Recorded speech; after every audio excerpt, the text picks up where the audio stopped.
Good evening, everybody, and welcome to the Difficult Conversations seminar series and tonight's topic of what becomes of the uninsurables.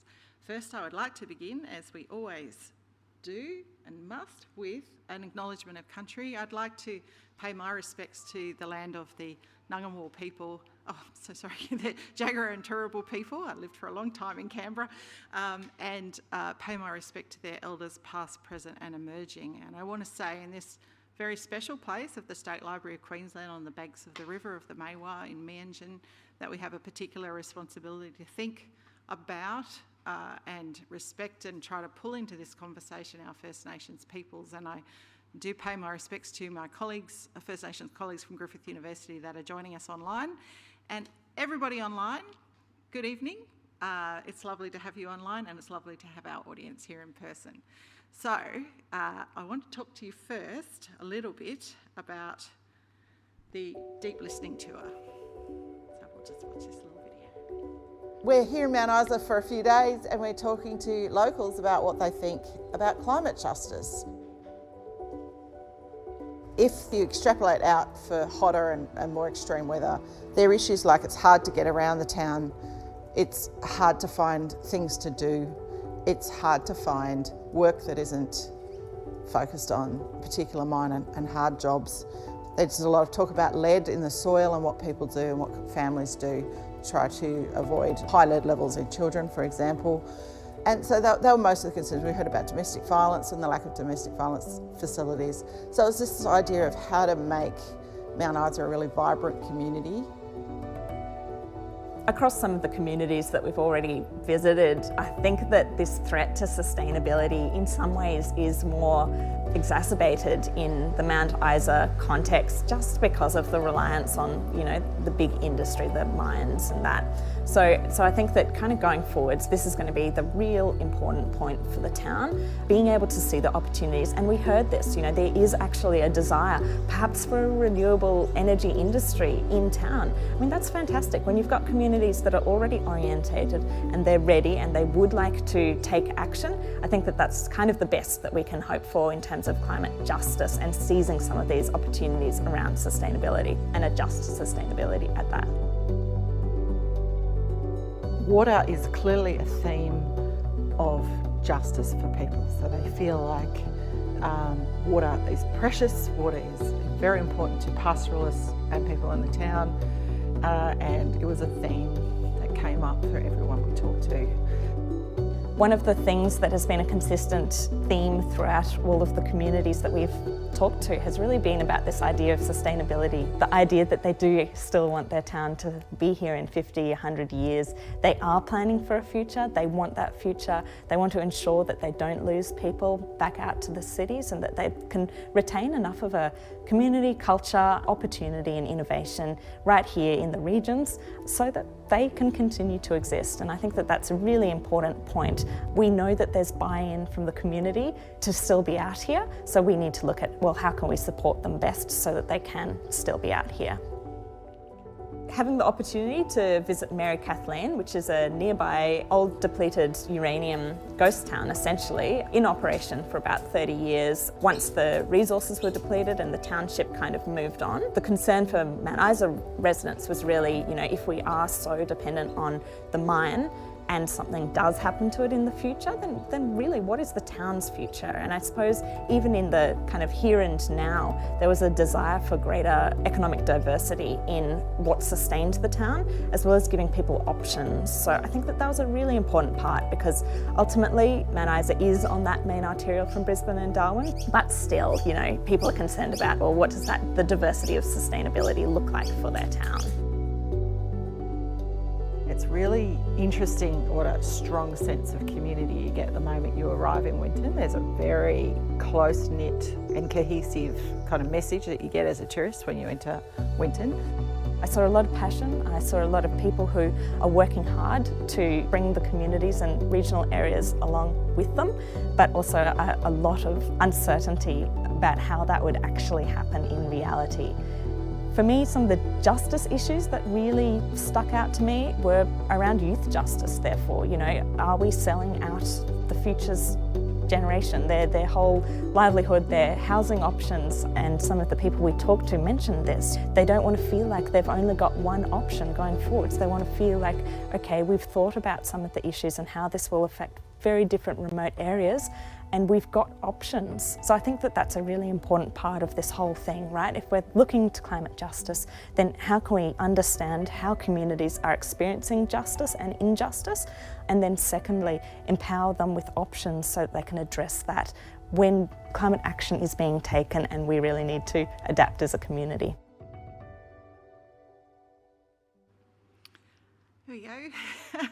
So we just wanted to make the point that the discussion today about insurance and the way climate justice will move forward in terms of Queensland communities was very much informed by this deep listening tour around remote and regional Queensland that's still got a way to travel, because we were on our way to Cairns when the second outbreak of COVID happened, and we want to go back. So for the people in the room and the people online, this is an ongoing discussion about what is important to people. Well, one of the things we definitely heard a lot about is also this issue of insurance and rising insurance costs, particularly in Queensland, far north Queensland.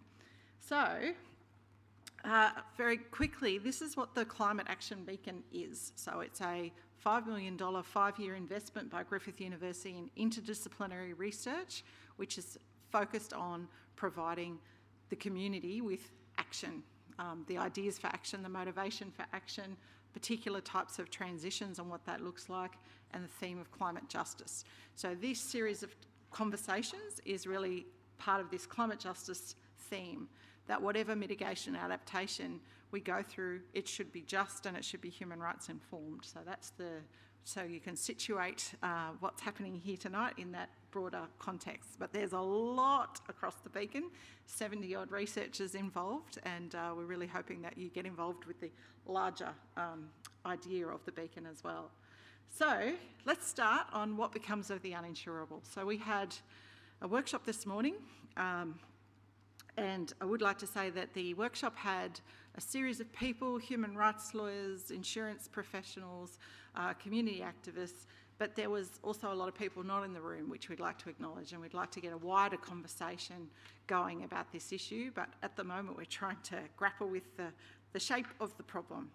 So we're going to convey some of that for you, but we also have Wouter online, who's about to give us an absolute masterclass in what's going on in this world of climate meeting insurance, affordability, accessibility, especially for those who are living in more vulnerable situations.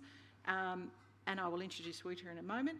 And then we've got a conversation from this morning with Lucy Graham. We're so grateful to have you here, Lucy, who's the Director of the Cairns and Far North Queensland Environment Centre. And Elise here is going to be helping us with our online audience and also feeding back to us what people on the... we're trying to get good at these hybrid events, but we're trying to bring the people online into the conversation to help us navigate our way through it. So this is how we're going to start. We're going to start with Professor Dr. Wouter Boutsen. Can I get Wouter online, please? Hello, here I am. Here he is. Okay, so. Hey! Oh, it's wonderful. All right, so we've circulated your bio, but it'd be really great to get you to maybe, I can introduce you with all the amazing work that you do, but I'd love you to tell us a little bit about why you're so interested and passionate about this issue and how it's informed your research, and then we're going to launch into your amazing presentation for us. So is that okay? I just find your particular research journey extremely interesting, so I'd love to hear from you. Well, thank you, and thank you very much for the opportunity to present some of my work here today. So my name is Wouter Boutsen. I myself am an economist, so I'm a professor in environmental economics. And for the past 15 years, I have focused my research mainly on climate change risk and especially natural disasters. I think the main motivation behind my research is, first of all, the very destructive nature of these natural disasters on the impacts of the lives of people. Also that we see actually around the world that these natural disaster risks are increasing, and I will discuss that a bit more in my presentation as well. And that I think there is a major challenge ahead of us, which I think both implies to think about adequate compensation arrangements. So how do we compensate people for these natural disaster events to make sure that they can continue with their lives after such natural disasters happen and rebuild? But also, how do we actually limit this trend of natural disaster losses? So how can we implement measures to actually prevent these impacts from happening at the same time? And my research actually focusing on both of these aspects. So what type of insurance arrangements can work in terms of providing a good compensation, but also how can we combine this with adequate loss prevention measures? Please continue. Yeah, shall I start with my talk? Yes, please. Okay, then I will share my screen. So I prepared a few slides. It's okay. Yep, beautiful. Does this work? Yeah. Yeah, Oh, it's working. It's a miracle. yeah. So I think the title is maybe a bit provocative because I talk about best global policy solutions. But unfortunately, I do not have really a silver bullet that will work all around the world. Because every country and region is very specific in terms of the risk that is faced, but also in terms of what of policy solutions are actually preferred and feasible in that context. So my research has been mainly involved by natural disasters that happened in Europe. I show an example here of a flood that actually happened in the Netherlands this summer, but also in the US. So this is a picture of Hurricane Ida affecting the US this summer. And my research has focused also on the evaluation of the National Flood Insurance Program in the US and how it could be improved to cope with increasing flood risk. And I'm personally also heavily involved in debates about the insurability of flood risk in the Netherlands, which is a low-lying country, as you may know, that's very vulnerable to flooding.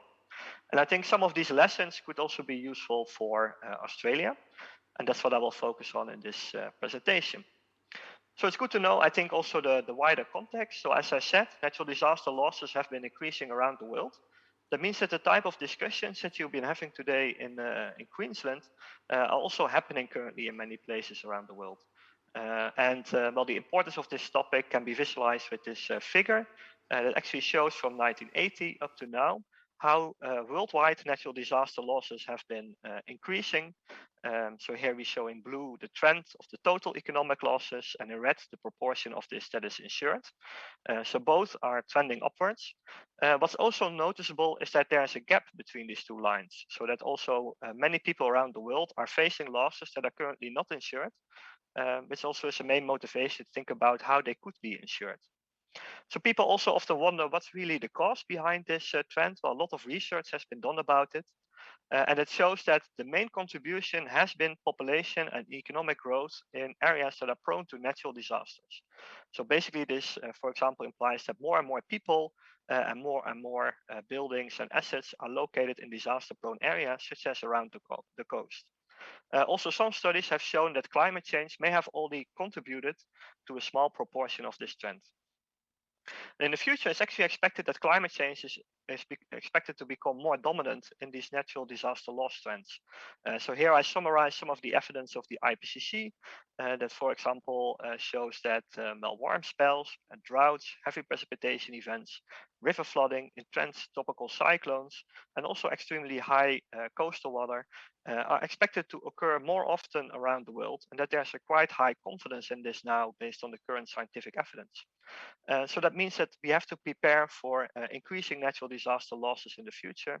Think about the insurability of these losses, but especially also about measures to limit the impacts on the population. So I think what's useful if you think about solutions, very often people immediately think about implementation. Here I kind of show a climate risk management cycle that was published by the IPCC that actually points towards two other important aspects, which are related to scoping and analysis. So it's very important, first of all, I think, before you start thinking about implementation, to understand what's the local risk. Also to think about what could be solutions to this risk, so what type of adaptation measures could be appropriate, and then to evaluate them. So how much risk do they reduce? And this also applies to insurance. So I think for insurance, it's also important to have a forward-looking perspective.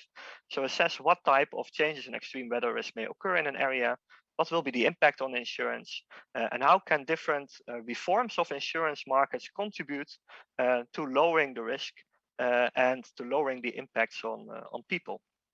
And I will share actually an analysis that I did over the last years for the European Union, where we focused on the insurability of flood risk.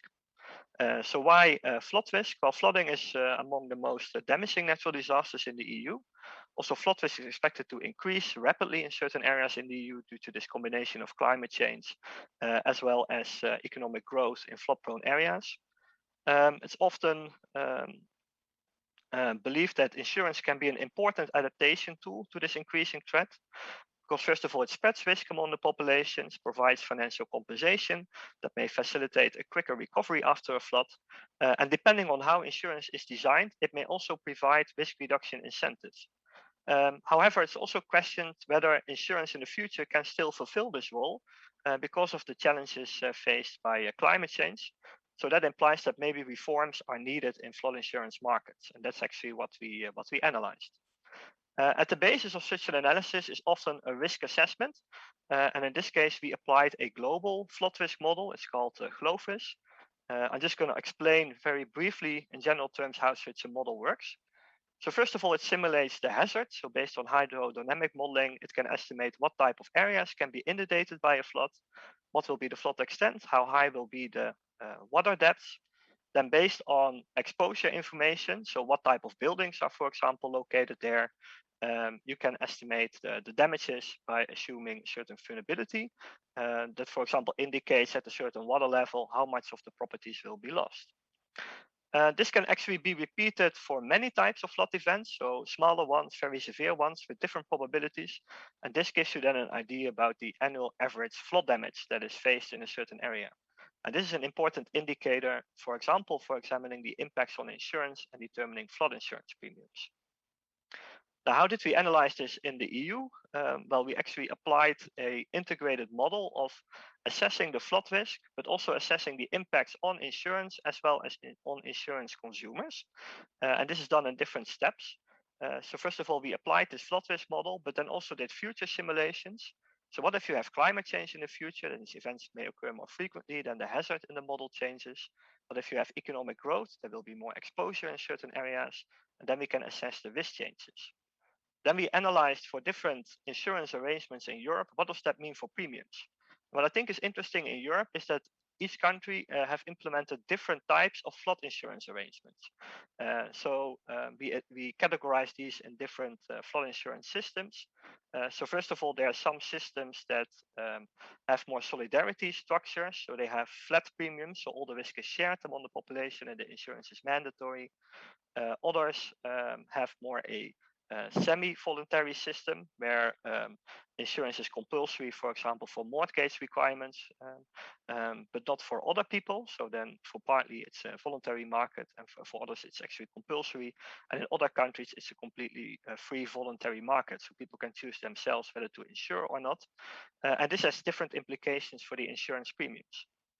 Then we also simulate in the future, based on these premiums, how many people will actually buy this flood insurance.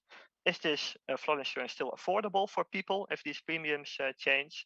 And what type of risk reduction actions are these consumers taking, and how does that depend on potential incentives given by the insurance? So for example, premium discounts if people flood-proof their property.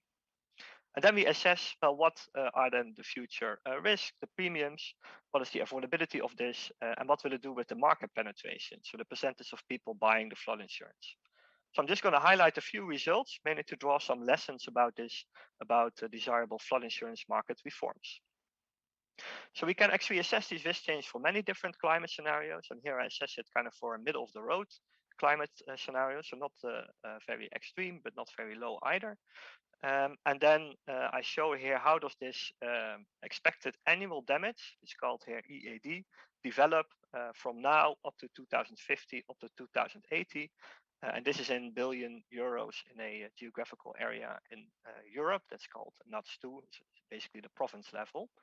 And I think the main message is that you see a lot more orange and a lot more red happening in the future, which means that these flood risk is increasing substantially, as you can see, especially in some areas in Southern Europe, but also in Eastern Europe. Now, then what we do is we also translate that to impacts on premiums and examine what does that mean for the affordability of insurance.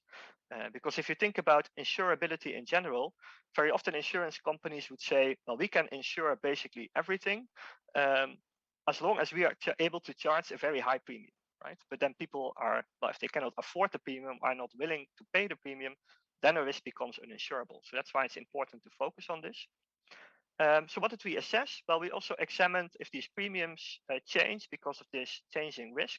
What does that mean for the unaffordability of insurance? And that's actually what I visualize here, where in orange, it means that there's an increase in the unaffordability. So the population that's not able to buy the flood insurance anymore, depending on their income. If it's orange, the increase is up to 40%. And while in red, we see increases of the number of people who cannot afford the insurance up to 100% even. And then you see in this map, there's a lot of orange around Europe. So in many areas, around 40% of there's a 40% increase of people that are no longer able to buy the flood insurance in the future, and also quite some red, which indicates some very severe problems with the affordability of insurance. Now, how does this affordability then translate in the market penetration? So the percentage of people buying insurance is actually what I show here, which very much depends on the type of insurance system that's in place. So in quite many countries in Europe, so for example in France, it's actually compulsory to buy the insurance and the risk is spread across the whole population. And that's actually the dark green. And you see in this map here that in the future, the insurance penetration rate remains very high there because it's simply compulsory to buy the insurance and the risk is spread. In some other systems, there's a voluntary system in place. That means that it's compulsory to buy the insurance if you, under certain conditions. So, for example, if you have a mortgage, and this results in a penetration rate of around 80% in high-risk areas. But in other countries, it's actually voluntary, and that's where you see a lot of the yellow also in the future. And there we observe severe drops in the market penetration of insurance because basically the risk has become uninsurable because the premium increase is too high for people to pay for it. Now, we also assess different solutions for this. So what type of adaptation policies can be implemented to limit these type of adverse effects? So first of all, an obvious one is maybe to think about purchase requirements. So if you want to keep the risk insurable, you can also mandate people to buy the insurance. And that way you spread the risk also across a larger population, which makes it relatively cheaper. But still, for low-income people, this may still be a problem, right? If the risk goes up and you mandate them to buy it, they may be stuck with a very expensive flood insurance. So you need to think about other solutions as well. So one example is maybe public reinsurance. So reinsurance is kind of the insurance bought by insurance companies. So this can be done on the private market, but it's relatively expensive. But in several European countries, it's also provided by the government at lower rates, which we found to reduce unaffordability problems with around 15%. So there can also be a role for the government actually in stepping in as a insurer. Also facilitate more geographical risk spreading. So for example, limit premiums in very high risk areas to a certain cap, and then spread the risk more with low risk areas. We find that that can reduce unaffordability problems with around 60%. So geographical risk spreading can be very effective. And also think about premium discounts for risk mitigation. So if an insurance actively stimulates policyholders to implement flood-proofing measures, for example, by rewarding this by giving a premium discount, then we find that people take more risk reduction measures and this reduces flood risk of around 25 up to 30%. So we'll talk a little bit more about that later. Just wanted to highlight also the important role of the public sector in this. And this maps actually is a global study that we did based on the same model, where we assessed what type of flood protection standards would be cost effective around the world based on the cost of implementing flood protection like dikes, as well as the risk reduction that you get from this. And then to what type of flood should flood protection protect against. And then we actually found that in many parts of the world, it would be cost effective to increase government expenditures on flood protection substantially. So here you see, for example, that Australia is kind of red, and it says here between 500 and 1,000. So that means that it could be cost effective to implement flood protection infrastructure that protects against flooding events that occur on average only 1 in 500 or 1 in 1,000 years. So that means that most of the flood events with such flood protection infrastructure would no longer happen, but only the very extreme ones. But that's very different from the current policy. So there's also an important role for the public sector here. So just have two final slides to zoom in a little bit more on these property level adaptation actions, which I think are also important. So on the one hand, you can think about some larger measures like elevation of homes, which can be cost effective, for example, during the construction of homes or renovations.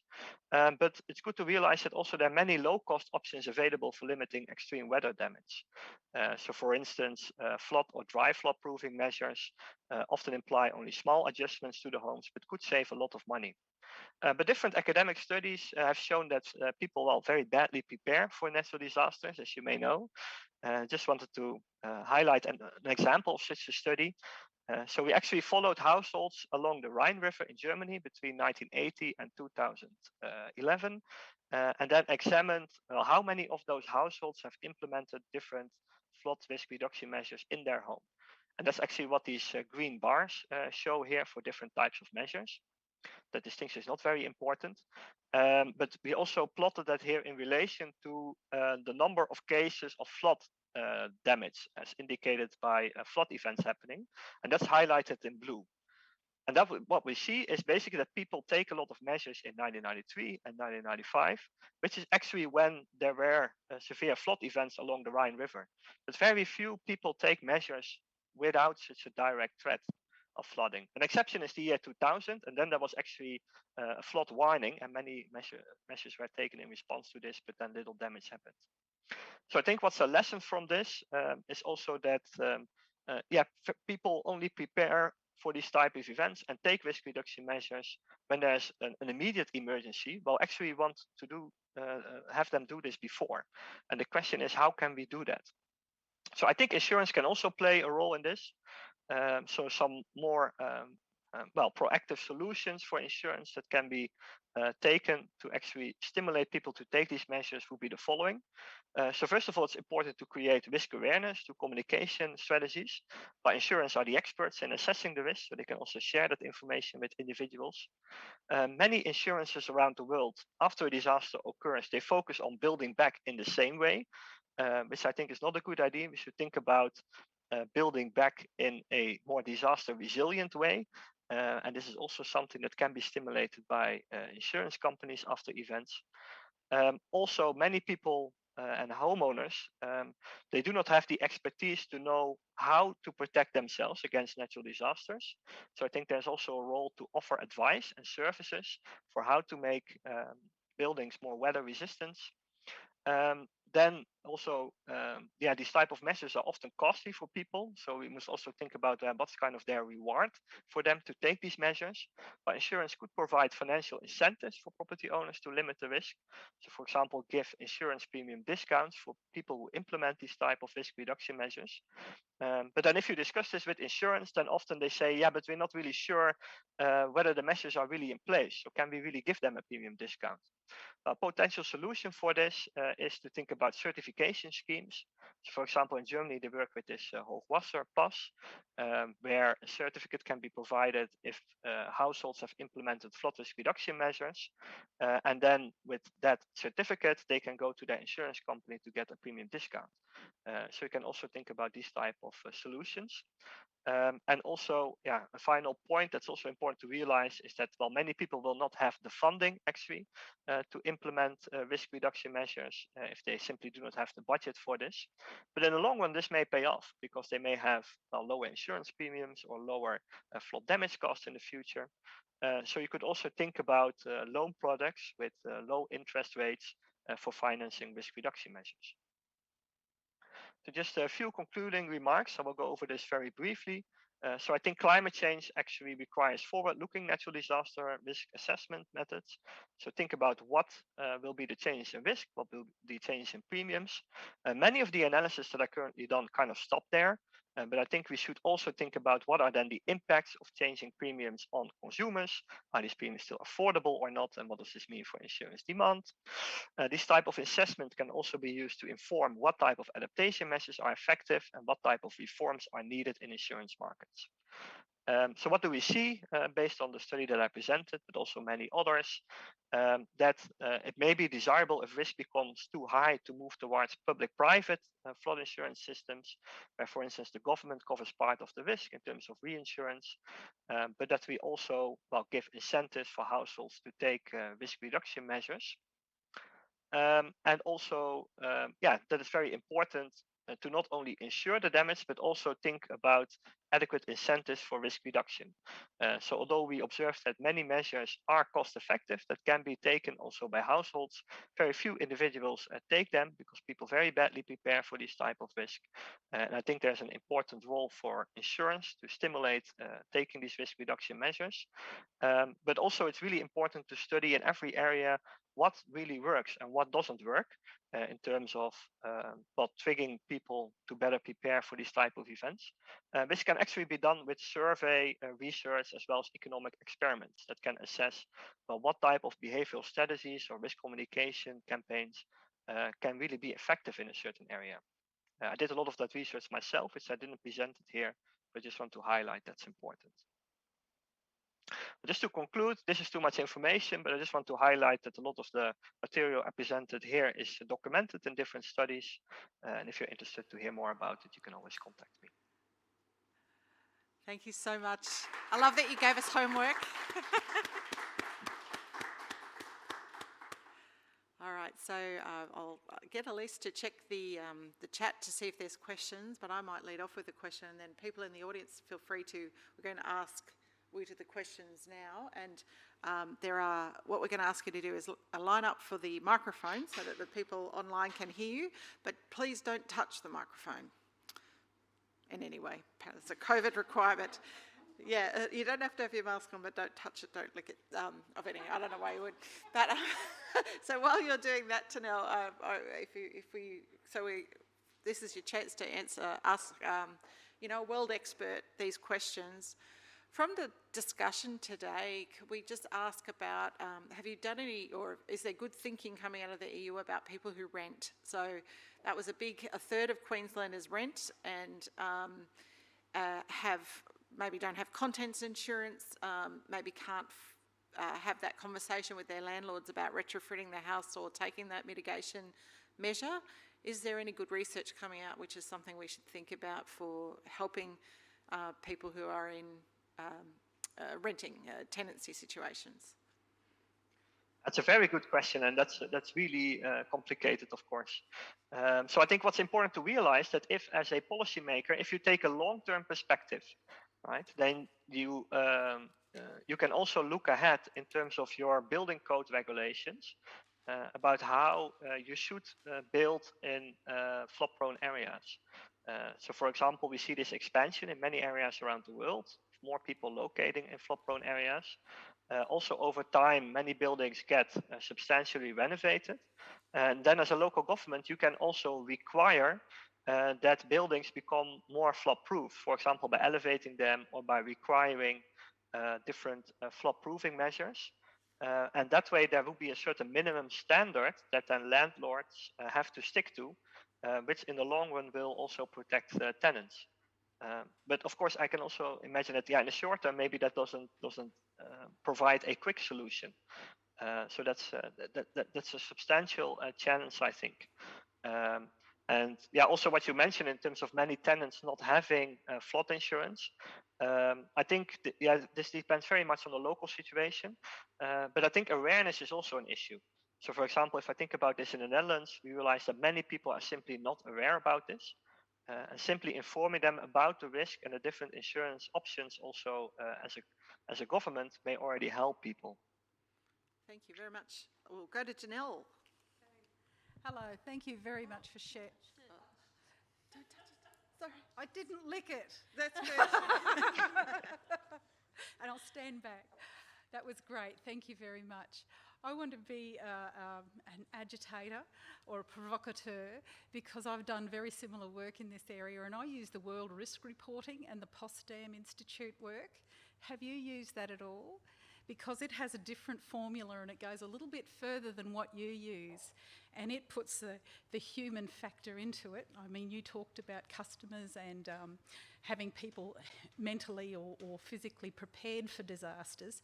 That's one of the formulas that they use in it. So it's hazard by exposure, by the social readiness, by the governance. So where you're talking about public sector, you talk about in reinsurance, but in other ways we've got either countries that have very, very responsible and reliable and thoughtful community-focused governments and some that are not. So that's how they come up with their formula. And in Queensland, we interpreted that under a matrix, and would love to share that with you. But how much of the World Risk Report which gets updated every year, do you look at that at all in the way that you've done your work? And do you think that would help? Yeah, so I think for sure. So thanks a lot for highlighting this, and I'd be interested to see how you applied that framework to Australia. So I must say that the work I presented today is kind of on a very high level, right? Because it's a European scale studies, and I think a challenge with a high level study is that a lot of these local details actually get lost, also about community preparedness, etc., because they're simply not captured in these more aggregate models. But a use of these aggregate assessments, I think, is that you can identify certain patterns. So what type of insurance solutions could, for example, be effective in spreading risk and lowering the burden also for low-income households. So that's I think, why I presented those findings. I would like to urge that many of my work is actually more local oriented. And for example, we do a lot of surveys to identify also in different areas what preparedness actions are really taken by households, how does this depend on their socioeconomic status, what are vulnerable communities where maybe other type of policies are needed. So I think if you would apply this type of lessons and studies to Brisbane or Australia, it's definitely important to do this type of local assessments as well and think about community actions also. So I just wanted to stress that I kind of agree with your call for such a more local approach. Thank you. Any questions online? We do have questions. I almost wonder if we recap some of the discussions this morning to I don't know, ground or orientate people, because some of the questions we've got coming through, and maybe Lucy, you'd be able to speak to some of this, is, how do we actually promote a conversation or work to connect urban and regional Australia together in some of these questions? Yes. And we will. We're going to lose Wouter. Oh, yeah, there's no questions for Wouter then. Yep. I'll just ask one last question, if you don't mind, Wouter, and then we'll let you get on with your day, because it's 9 a.m. in the Netherlands. Oh, Po does too. I'll pop up to the microphone, Po, while I ask this question. Thank you very much. Unless you'd like to stay with us for much longer, but I think the deal was we let him go on with his life. But I had a question which is about, as you know, I know your familiarity with Queensland was piqued by the Brisbane floods, the Townsville floods, but you probably know we are exposed to a wide range of we learnt today, we don't call them natural disasters anymore. They're severe or significant weather events. And so we could have a drought, a fire, a storm surge, a flood, all in the same place. And, so there's a variety of different types of insurance risk, I suppose, to people. So how do we deal with that kind of coming at us from all sides sort of exposure to natural disasters? Queensland has the highest proportion of natural disasters, natural significant weather events in Australia. But we have less bushfire risk than our friends down south. But have you ever thought about your work in terms of multiple disasters happening to a community? Yeah, so I think that's a very important point. And actually, a lot of the studies actually that are done also by academics, they often focus on one risk at the same time, which really does not provide the complete picture that you are talking about.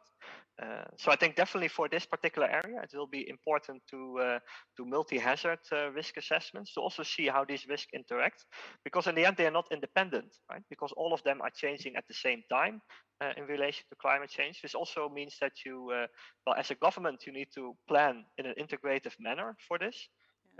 This is also what we're trying to do in the Netherlands, by the way, where we're also facing, apart from floods, drought events.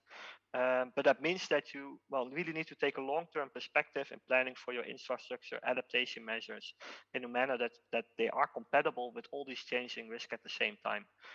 Also, if you think about this at the household level, it also makes it much more complicated, right? Because that also may mean that if you are as a household, you may be facing different risks that you need to be aware of, and take insurance against, and maybe take risk reduction measures for. Which is quite complicated, right? Because many people were already happy if they put a fire alarm in their house, let alone that they take multiple measures for reducing disaster risk. I just want to highlight an interesting research activity there, I think, that's happening at Griffith. So now that Andreas Chai and several others are involved in a national climate adaptation survey in Australia, where they actually also look at the perceptions of these multiple risk and multiple risk reduction measures.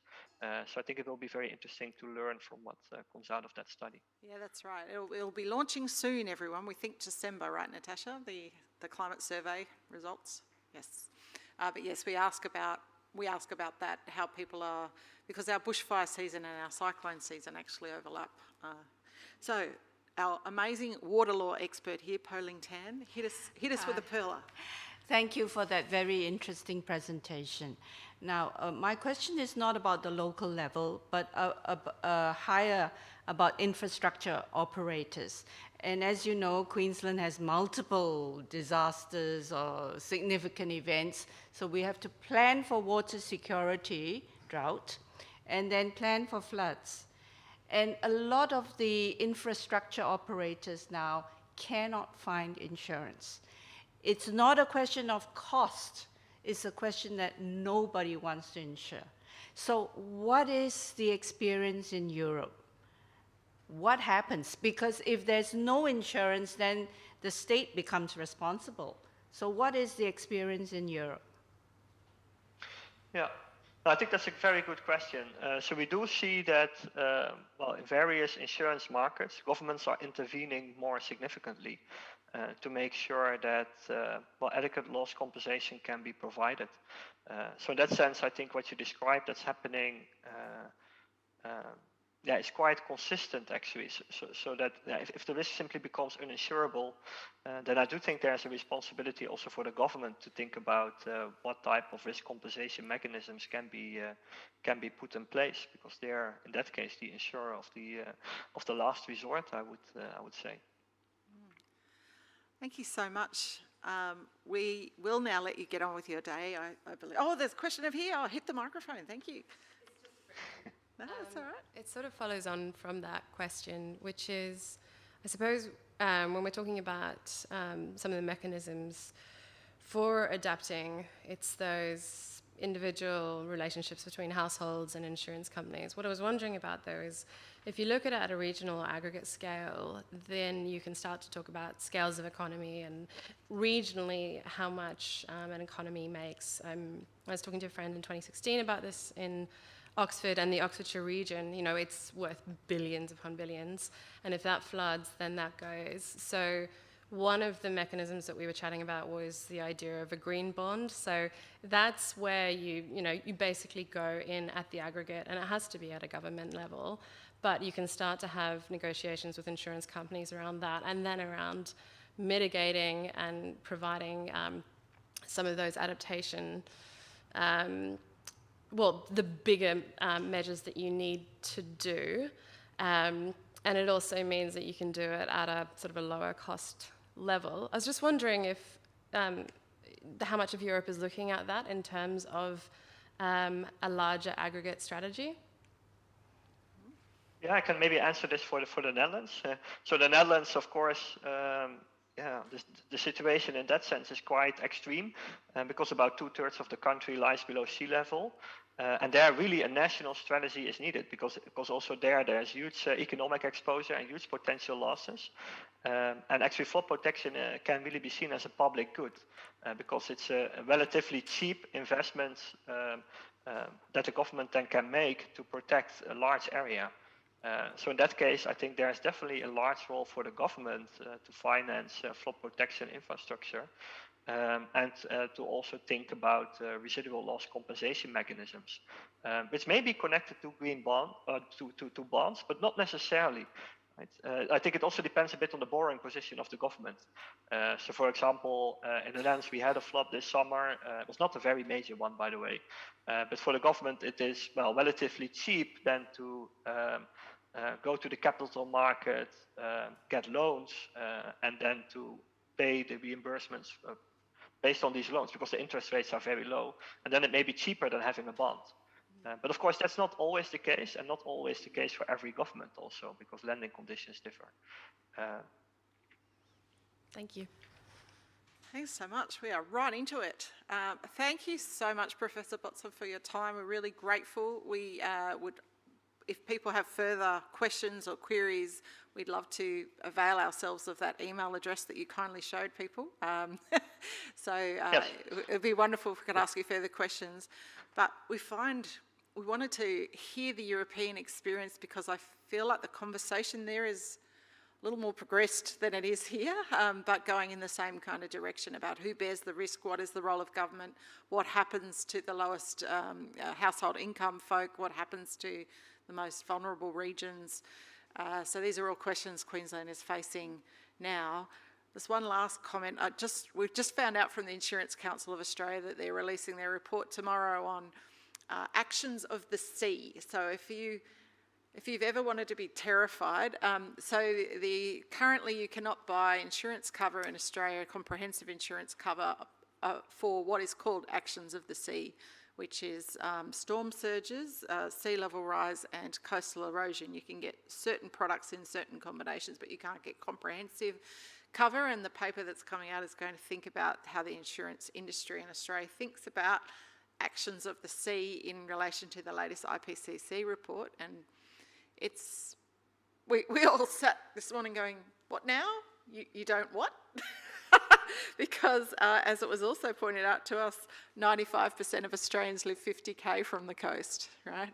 So I was like, oh my God. I'm wondering if you've had that discussion about actions of the sea. That's something I'd love to follow up with you about in due course, because that was news to me. But we'll read the report first, and then we'll ask you some difficult questions about it. That's definitely a difficult conversation for Australians. Yeah, no, I'm looking forward to stay in touch with you on these important issues. Thank you so much.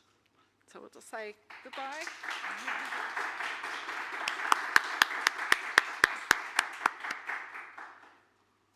And let's get Lucy. Sorry, everyone. Okay. Yeah, please, get stuck in. There we go. Right. So this is a very, very, some might say not so useful summary of the discussion this morning, but Lucy and Elise are going to help us flesh it out a bit. But we talked about, first, what the hell is insurance for, and do we have to rethink it? And we discussed the idea of insurance being the price of risk, a commercial product that prices risk, and at the moment does risk transfer rather than acts as a risk mitigator, which is sort of what we were just talking about, that we might have to change the way we think about insurance to make it more of a risk mitigator instead of a risk transfer, and that the way we think about the role of insurance might have to change, because it was very much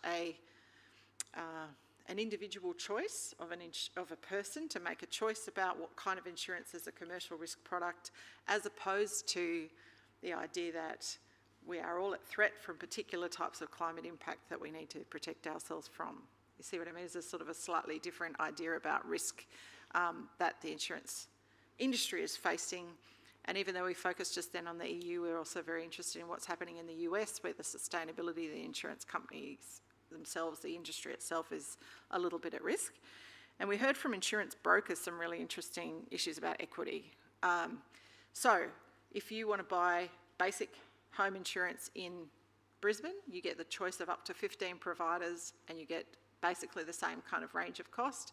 But if you want to buy that same insurance in Cairns, it's going to cost you, he said, 30% more, and you'll have one provider. If that, and soon they were talking about the inability of people to receive insurance at all if they live on a Queensland island, even Moreton, Russell, Macleay, any of the islands. And there was discussions a lot about how insurance as a product, we should start thinking about it as an alarm bell. So if your insurance premiums are rapidly rising, that should be setting off all kinds of alarms in our heads about what is our personal risk, because they're using actuarial tables that are pretty finely tuned. And this issue of what is that role and what is the role of social protection and you know, basically the government's role in providing a social protection floor. So what should we use insurance for? Who should it be targeted at? What can we do for everybody else? And this particular issue of accessibility and affordability of insurance as a really important issue. We also talked about this ACCC report that says at the moment we spend 97% of the budget for disaster recovery and 3% for disaster mitigation, and we have to flip that equation somehow so that we're putting much more into the disaster prevention, disaster preparedness space, and yet it's never happened. Why hasn't it happened? It's not as if we haven't had disasters in Queensland before now. They talked a lot about whether people really understand insurance and whether people have enough literacy to price their own issues. And then we talked a lot about people who rent and who have precarious insurance or underinsurance, which is so many Australians. We talked about various options around, well, what do? Do we retreat? So do we say certain places are not insurable and we help those people to relocate? And we talked about, is that even viable for people with, First Nations people with cultural attachment to particular land, but also understanding that for a lot of people they have attachment to land. Do we rely on soft engineering? So there was a bit of that in that presentation around flood infrastructure, flood prevention infrastructure. Do we do nothing and let people bear the risk? So the current situation is that people bear the risk themselves and have to inform themselves of what their risks are to their particular property. Oh, and we're all dark. I think I'll leave it there. We talked a bit about particular places in Queensland that are particularly vulnerable, including the Gold Coast Canal communities, Bribie Island, everywhere around Cairns, which I'll let Lucy speak to. There's a lot of flooding in Charleville and inland Winton, as well as Brisbane and pretty much everywhere. And finally, we talked about, well, what's the human rights issue here? You don't have a right to insurance, but you do have a right to housing, the right to life, the right to health. Under the Queensland Human Rights Act, how can we use the Act to help people get more accessibility to what they need to live a life? So what we do know is that when people have an adverse shock in their lives, like a natural disaster, like a significant weather event, I've got to get used to that, it can completely derail their progress. It can send people into poverty cycles. It can create a lot of mental health issues and various issues for their lives. The evidence on that is incredibly clear. So from the Griffith point of view, we don't want to do nothing. We want to help people. So how do we do it? So, Luce, what did you get out of this morning's discussion? A lot, and I'll start by acknowledging the lands on which I live, which is the Gimoy, Wallabarri, Dingy and Yirrakanji people, and of the region which I represent, which is way too many people to name, but Far North Queensland is bigger than Victoria, so it is a large area. And I think I also won't, I think a lot of people wonder why a nature conservation organisation is in a discussion about whether or not our houses or our public infrastructure is insurable. And I think, you know, it's because the climate change impacts the environment very directly, and it impacts people very directly, and there is a big crossover in how our response either lessens or increases that impact, because sometimes how we respond to, you know, these climate events also increases the impacts to nature, and we actually can't decrease the climate impacts if we're, you know, not conserving nature. So we are getting to a point now where we are experiencing climate change, and we have to acknowledge the crossover between social and environmental justice. So I just wanted to start with that, because I think otherwise people were like, it's a weird person to have in this conversation. And I wouldn't be me if I didn't start by saying that everything within this conversation is redundant if we continue on the mitigation pathway as planned by our current federal government, because we will surpass 2 degrees of warming, and it doesn't matter what we do, nothing is insurable.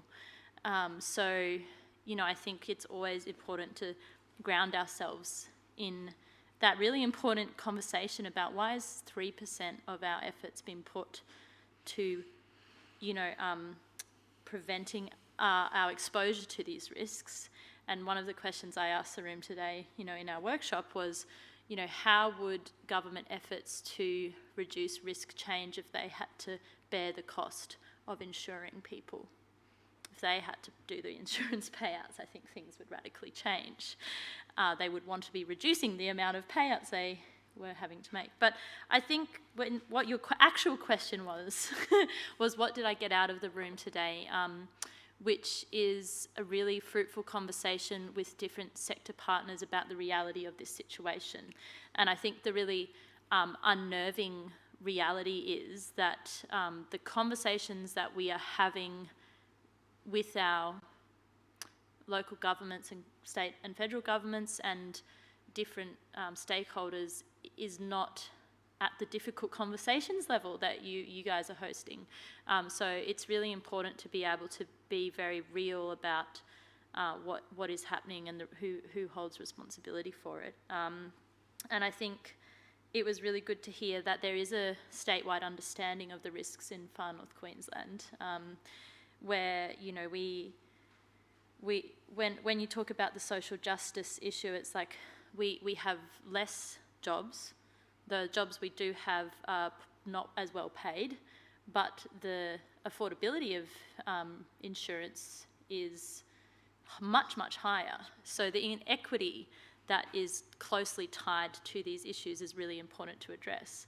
And, you know, the question, I think someone said, well, there's nothing, some people would say that there's nothing that is uninsurable. Well, they don't like those words, because if you can pay, then you're insurable.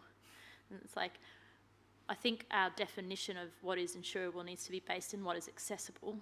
And who holds the responsibility for the people who can't access private insurance, and where is the safety net for those people? Because, you know, and I said to the room, like, I've never had insurance. I'm a renter. I'm a young person. I don't have insurance. It's not that I don't have insurance because I don't understand the risk. I volunteer for SES. I have done for 5 years. I have an acute understanding of the risk because I respond to storm season every year in Cairns, but I can't afford it. So, and many people my age can't, because we're renters, because we have low-income jobs, the casualisation of the workforce for young people. So when we think about this, it's not just how the insurance companies respond, and we need to support them to be able to do that well, but it's also what responsibilities do we have to acknowledge the injustice that exists in this conversation. That's such a good point. There was a lot about, Bridget was mentioning, there's a lot about short-termism in the discussion we had this morning, that, you know, we're creating, once again, a really difficult situation for young people, but also the idea of people are not going to be able to transfer intergenerational wealth the way they think. So Australians, generally, their 2 points of wealth are their home and their superannuation. and their home might not have the value or hold the value if it's in particular places and becomes uninsurable or only insurable by Gina Reinhardt from the Hamilton Or just Islands. doesn't exist. Or just doesn't exist anymore. How will we ensure that kind of intergenerational equity? And so whatever scheme we think about in terms of making sure people have access to affordable insurance, but also insurance that, or regulation, as Wuta was saying, and it was saying by Nick Obsidian from JCU this morning, where's the focus on building codes? Where's the focus on planning decisions? We need to stop councils and state governments making terrible planning decisions that put future generations at risk from basically living in places that will only bring them harm, in the future and devalue their asset. So thinking about different ways to build wealth or safeguard your own well-being, let's put it that way because I don't really care about wealth, but safeguard people's well-being and allow them to have security and the sort of security they need and a sort of a quality of life, will have to change. The dream of the big house by the coast is going to change, I think. So it was quite a deep values conversation that we ended up getting into about, insurance is very much about value and values, it turns out, and the way we think about insurance is, think about France, everyone gets insured, no choice. Like we have compulsory third party for car insurance, right? We can be creative in this space. This is a space which might have to change. So we can think about that as much as we like. We were thinking about income protection insurance. We were thinking about social insurance. We're thinking about Medicare kinds of schemes. That was proposed by Jeremy Moss. If we care about people's right to housing and their health and their security, then you would treat it like anything else. We talked about national adaptation funds. We also talked about polluter pays. What is the role of the fossil fuel industry in basically paying compensation for some of these issues that are facing vulnerable communities in particular? So we did talk a bit about the wealthy end of the market in the sense that the picture you get is the fancy people's houses falling off the cliff in southern New South Wales. But actually what we're interested in is the people getting access to affordable care or a safety net. So Elise, do you want to hit us with or your own reflections on what's online? Yeah, absolutely. I mean, I really liked, we had a good question earlier on around, how we promote this conversation and work to connect between urban and regional communities, basically so they can grow together instead of this kind of, we're getting a bit of this pull. And maybe Lucy, you've got some great reflections around even what it means to have regional voices in the room around some of these debates. How rare is this and how can we bridge that divide, I guess? Be a part of an event like this before, and CAFNEC's never been a part of an event like this before, so this is a first time, but I think also what I said when I was asked that question earlier is so often the people who make decisions, the really big policy decisions about this, have a conceptual understanding of the experience, but have not had the on-the-ground understanding of what it means to experience this with all the other socio-economic issues that you do in regional and remote communities. And I've spoken to regional issues, but I don't to even start talking about what it means in remote far north Queensland, in our remote Aboriginal communities and in the Torres Strait Islands. It's a whole nother level. So I think it's really important to have the reality of those experiences heard in the room where the decisions are made, so we can be grounded in what is actually happening now. But with that question, how do we get that awareness raised? And one thing that I think is that our communities, our community leaders are still very afraid to have this conversation. And when I was a part of, we have Q Coast 2100, which has funded just over 20 local government areas to do coastal hazard planning. I'll say that half of them are in far north Queensland, which is, our priority areas. But in engaging in that in Cairns, our councils are afraid to say the words retreat.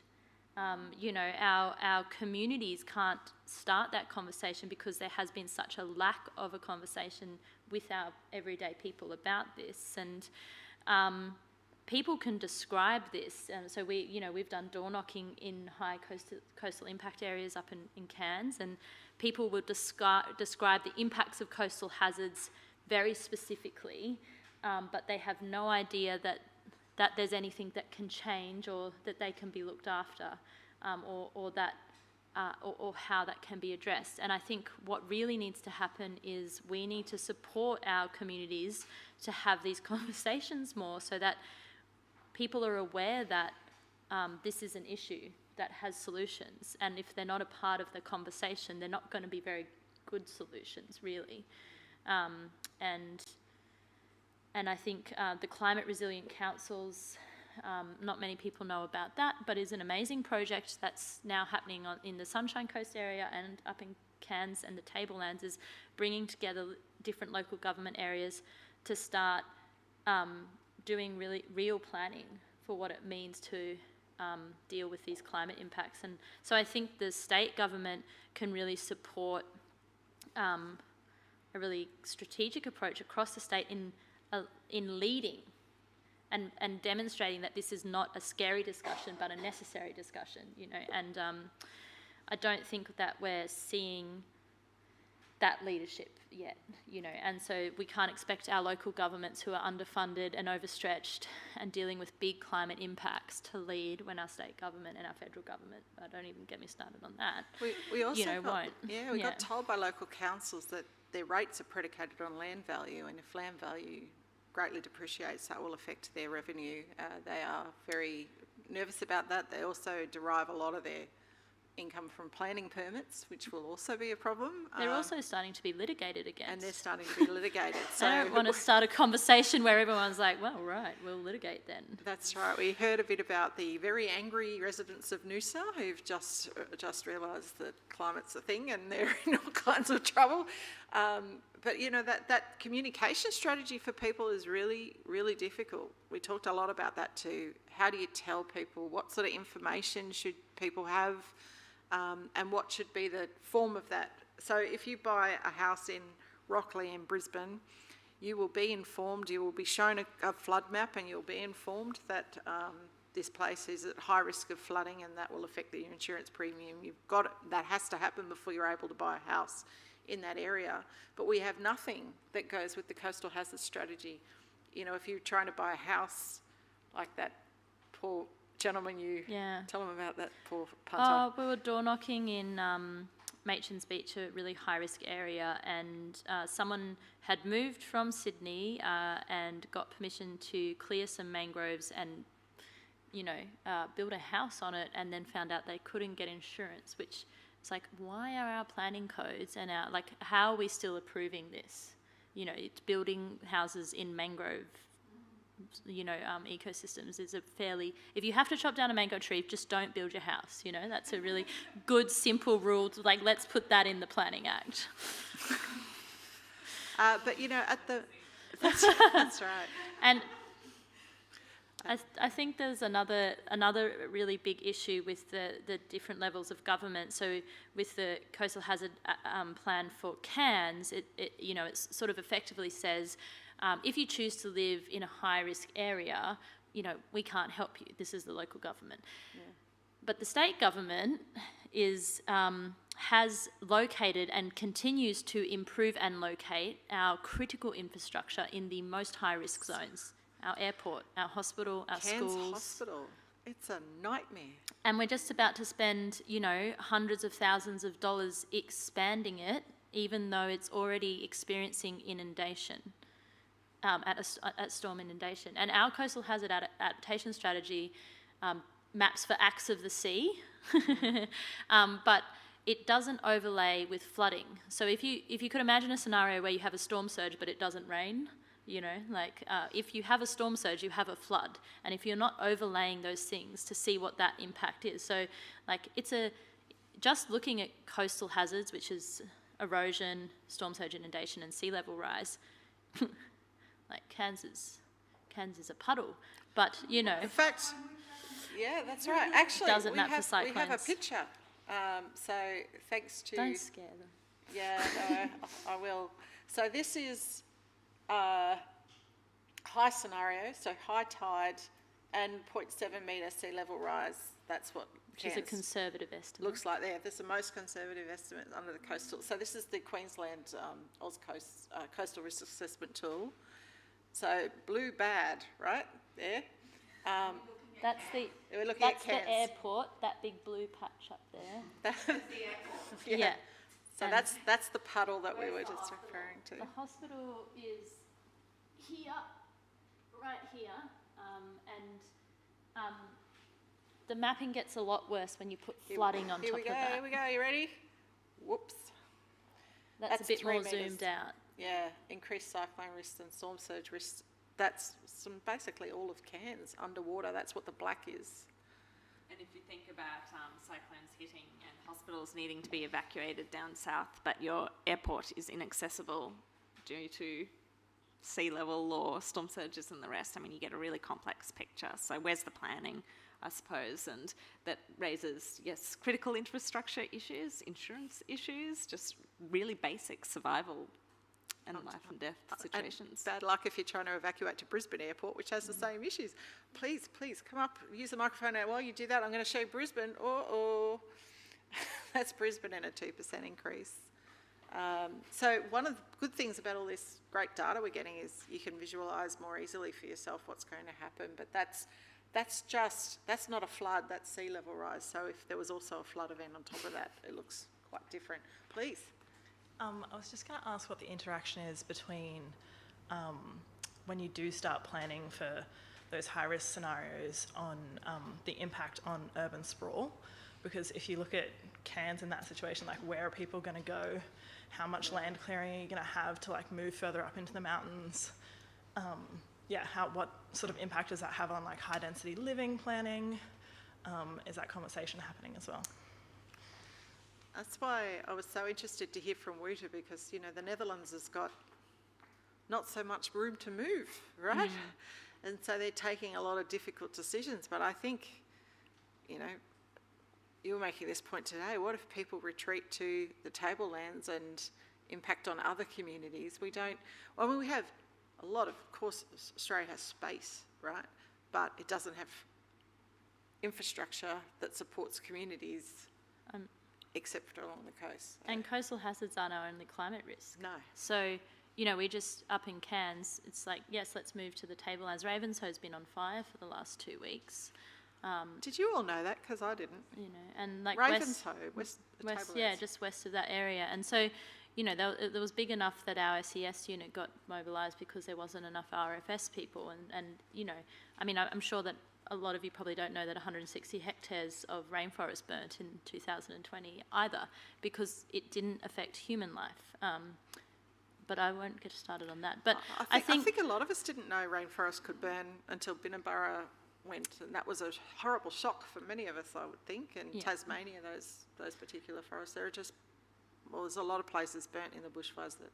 And I think in answer to the question, you know, that is not being thought about yet. And when I mentioned First Nations sovereignty today, it wasn't just about the impacts of moving people from highly culturally significant places, but also if a bunch of, and you know, I'm going to be candid in my language here, but Cairns is a colonised place.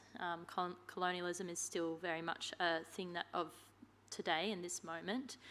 What does it mean for a colonial city like Cairns to move to another part of Australia and reoccupy? That's effectively reinstating the harm and in another place. So, because you would imagine that you're moving to a place that probably hasn't been impacted by colonialism in the way that Cairns has, because there's a lot of you know, areas in Northern Australia that haven't been impacted by colonialism in the same way. There's a lot of Aboriginal land tenure in the region I work in. So how does the way we respond to climate impacts perpetuate colonialism? Like, I don't think that's a question that many people have asked themselves, and certainly not our government. I don't think that we're really clear that we are still colonising, but, you know, we can... There's a chapter in the Bushfire Royal Commission report that we referred to in the Human Rights and Disaster Forum earlier in Queensland. It basically says Aboriginal people lost more native title land or land tenure during the bushfires per capita than anybody else. So it was actually First Nations people lost access to land in New South Wales and Victoria at a very high rate, often because they didn't have the same protections, the less settled areas. All the issues that we saw, but also made the point there's a lot of cultural knowledge around adaptation and resilience to climate change that the rest of us could learn from. Those parts of the Bushfire Royal Commission report really recommend to you. There's also an insurance chapter. It's grim. Everything about this topic is just such a chuckle fest. But there's this whole point in there about if you build back your house after a bushfire, you have to build it to a new building code because it's been in a bushfire. It adds 25% of the value. This was a point made in our today as well, that essentially you can price people out of the place they were. So you can force people out of a place that they have suffered that loss in, which seems incredibly inequitable as well. Before Nat asks a question, I'm going to show you the Gold Coast. You're reading that? Ooh. Uh-oh. I mean, Gold Coast City Council has a lot to think about, but so do all of us. You kind of knew, right? Again, it's this issue. We know where the low-lying parts of Queensland are. We know the places that flood on a dime, and so there is this, if we think in the legal principle of caveat emptor, like what is our responsibility to understand the information? Like not all of us have to read the IPCC report all the way through to the end. I still have not. I must. I've read the summary. It was also very complicated. But, we all have responsibilities to find out what is going to happen, and there are easier ways to do that now with some certain websites we can talk to you about that helps people do some risk assessment for themselves. Nat, please, take the microphone.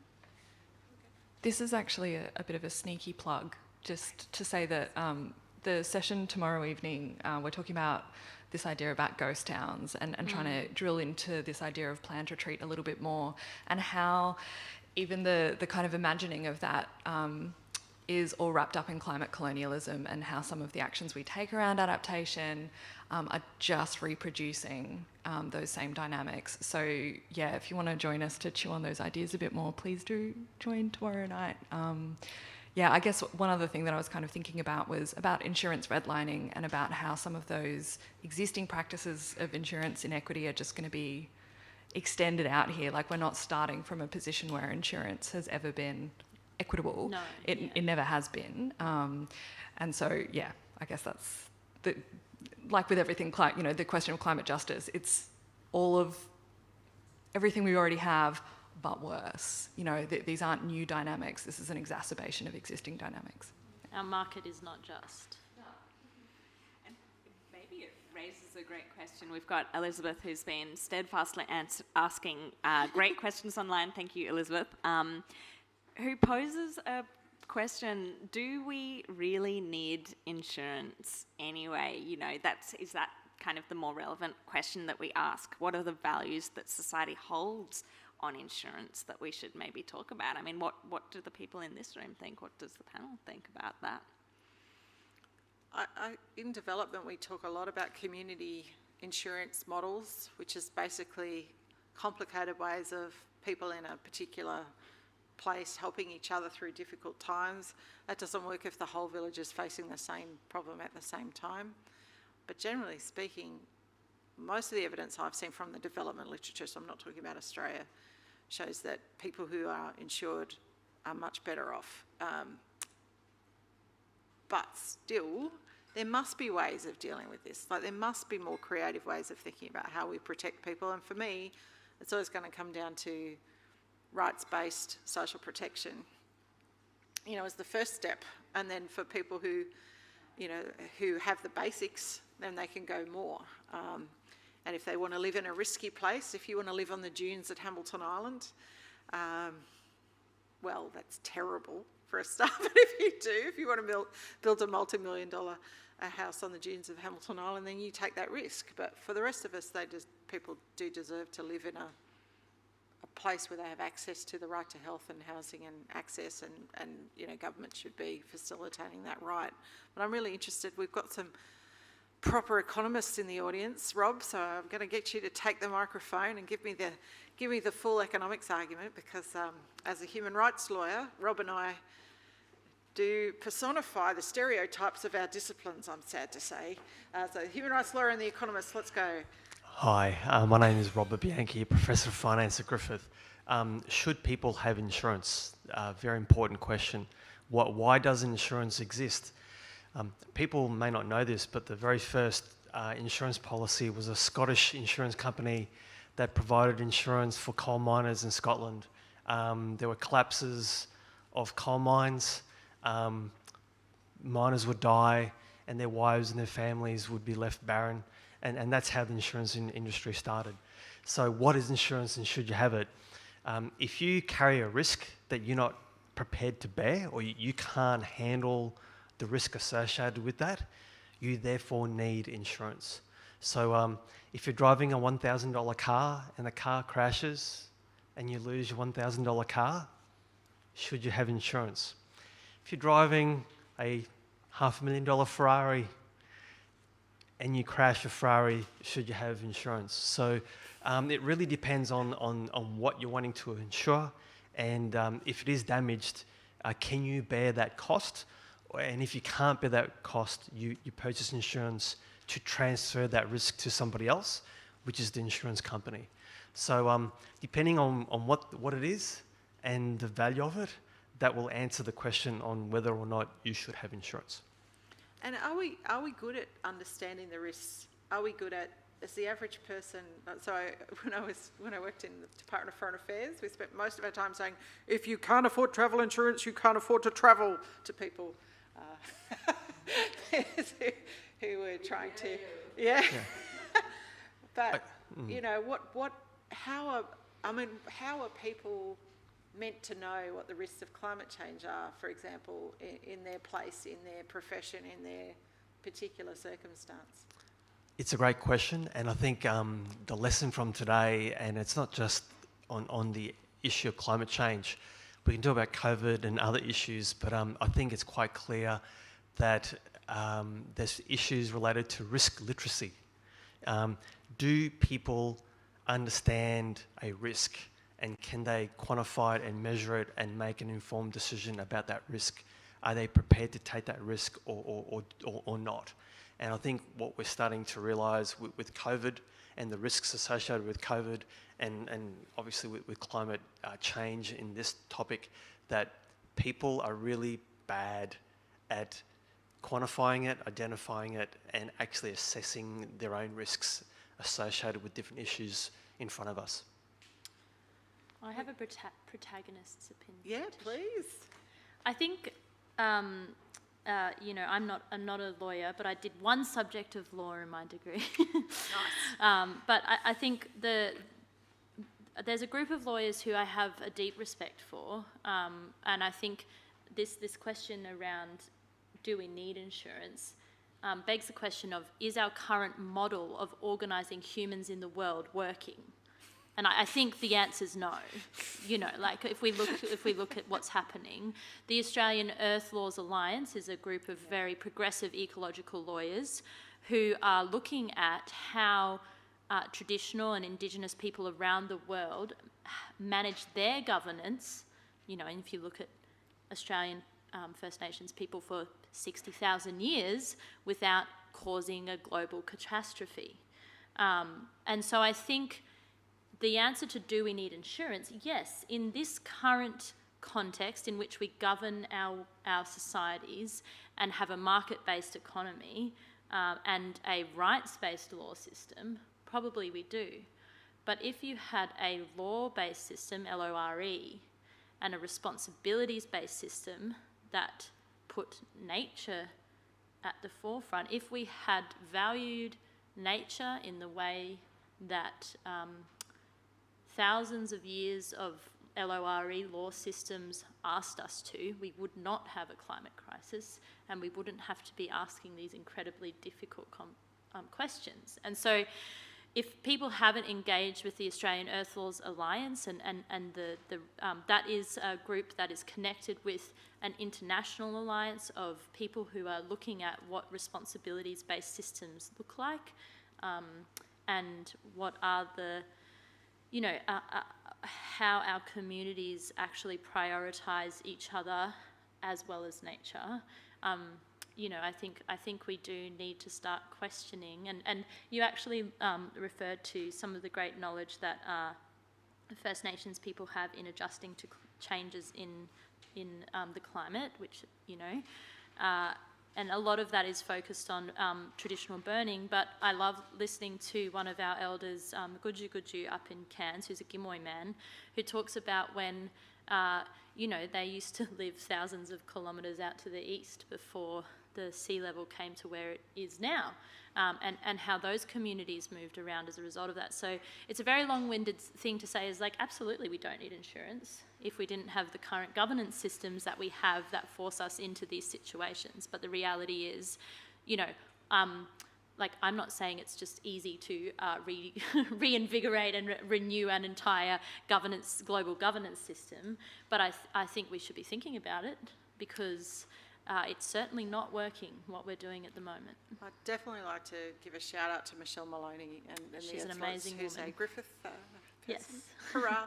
But that I know what Michelle would say, because I've asked her before, and she'd say you don't have to have insurance for profit. So you don't have to have super funds that profit either. That's right. So you can remodel a financial system. If we think about more ethical superannuation, if we think about more ethical finance products, you can have a viable and sustainable insurance model that isn't profit driven and is more like a credit union kind of model. It's almost like profit driven systems don't have justice, embedded it's weird, at a isn't deep it? level. Except for, the Scots invented everything. But but if you think about this idea of it's not necessarily about your particular welfare either, is it? It's about your family, your dependents, your future generations that rely on you. All right, we've got time for one last comment. So you can hit us with, doesn't have to be a question, God knows, just hit us with a comment. Yes, good. Excellent. I've been watching you think deep thoughts this whole session. Hi, I'm Ryan. I'm a PhD student up at Sunshine Coast Uni, and I'm also a planner, so someone fighting the good fight. My question, though, is around heat waves and insurance. I'm just thinking broadly for the panel, is this something that's emerging in the conversations you're having, in terms of whether that be for public infrastructure or health space? Yeah, on the deep listening tour, it's going to be a big part of the climate health conversation. But yeah, people would say, we're getting all these medical issues because of heat waves. Our housing is inappropriate. We're worried that we just won't survive another January. People who are elderly or have, spinal issues are feeling, coping it much worse. We can't play sport anymore. But then they wouldn't think of that as necessarily a climate or a justice issue, but they were certainly talking about it. So yeah, what's your experience? Yeah, I mean, we've been door knocking across Cairns since the start of this year, and asking people, we just ask, what do you think about climate change? And people are often, it's very confused and differing answers. Some people, like a lot of people are like, yeah, it's a real big problem. But the most consistent response we have between all types of people and their understandings of climate change is, it's hot. I mean, we're in far north Queensland, but so, everyone can describe heat as an issue. And one of the things I was talking about today in our remote communities is climate safe housing, because often when we talk about mitigating, when we talk about adapting to climate, like how do you can't put a heat wall in. You can't, there's no kind of levee or seawall or anything like that that's going to stop it getting hotter. The only thing we have is, we can adapt to it getting hotter. We can maybe make greener cities or climate safe housing, but there's going to be a point at which we can't live in that level of heat. And the lights go out, and then it's all done. But I think, it's certainly not a part of the conversation in the way it needs to be, and particularly not in Northern Australia, where the heat impacts are going to be really real. And I don't know if everyone's aware here, but in 2018 we had a major heat event in Cairns, which brought up a issue that no one had thought about yet, when 23,000 flying foxes died in a week. And I don't know if you know what it would be like to have a couple of hundred dead flying foxes in your backyard, but nobody knew whose responsibility that was. And can anyone take a guess at which department in the government had to deal with that? The health department. Because until now, the major impacts of heat waves has been on our elderly. But it's going to have much bigger, and I think this is another big issue, is what are the unforeseen impacts of heat that we just don't know about yet? So anybody, Actually, No, I was just going to say, I mean, you mentioned heat-proof kind of housing.